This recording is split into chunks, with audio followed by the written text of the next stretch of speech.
Hello, everybody, and Fire Force Episode 8 has dropped. I'm sorry I didn't cover it yesterday, but today we are covering it, and we are starting off with Hibana.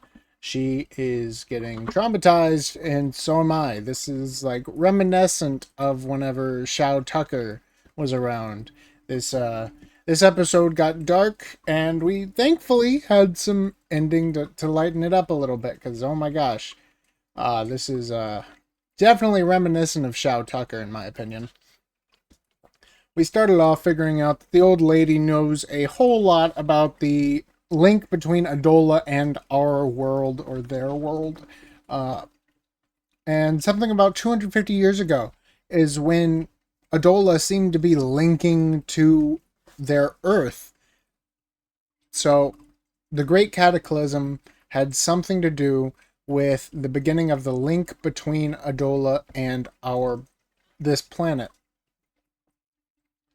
Something really strange must have happened. Like, I'm talking like universal, multiversal level event with the Great Cataclysm, because it just doesn't make sense that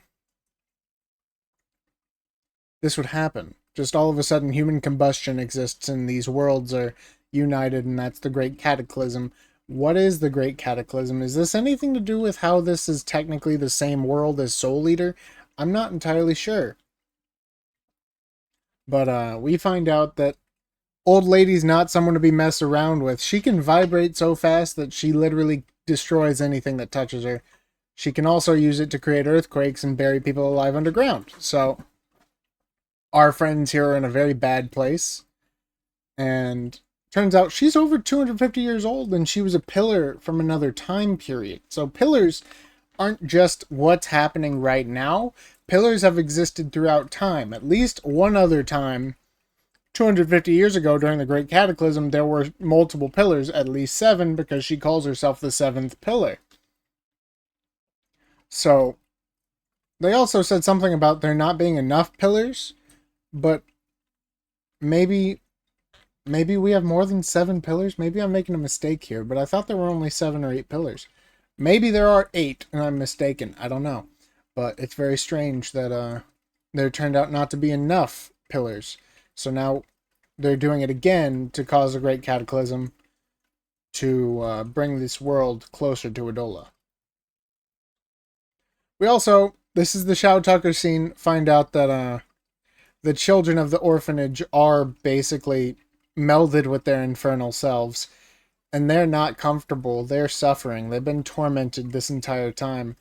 Very dark, very edgy. This lady is the new Shou Tucker. She is the new Shou Tucker. I don't care what anyone says. Here we learn that the vibration was both a sense of defense and attack. So basically anytime they tried to touch her, like, their clothes would get ripped off and they'd start bleeding from the hand because, like, they couldn't get that close. The vibrations would literally kill them. And thankfully, this woman, who we saw in season 2, I believe, when they left the mainland, shows up and distracts this old lady just long enough for them to escape. And they end up getting out of there with the help of the guy who was standing guard, who's a little bit of a weirdo pervert. But he pulled through when it mattered, so that's all that matters, right? Right. Then we cut to Arthur having a little bit of an existential crisis here, where he's all like, I couldn't beat the dragon. Did I even really have a holy blade? And thankfully, our very own blacksmith is here to help, but he has to come up with some way to make sure that Arthur believes in it, because Arthur's power is based on his belief. So he sets up this whole like game adventure thing where it's a whole bunch of people in Asakusa basically lead him around as if he's on a quest. And by the end of the quest, he finds a piece of paper with a note on it, and he misinterprets it, saying, oh, to get this magical metal that I need to forge our blade, we have to go to the Nether. So now Arthur is trying to get to the Nether, and the guys who are setting it up is all like, no, you're supposed to go back to where the the beginning of the quest was. Not to the Nether. You've misunderstood. But Arthur is not going to listen. We're going straight to the Nether, and Arthur's going to find something, I'm sure. uh, what do you guys think? I think this is a great episode. Overall, I think this is probably the most hyped I have been for an anime in quite a while. I was starting to wonder if I was losing my spark, but this episode really brought back that life and that joy and that sorrow, everything.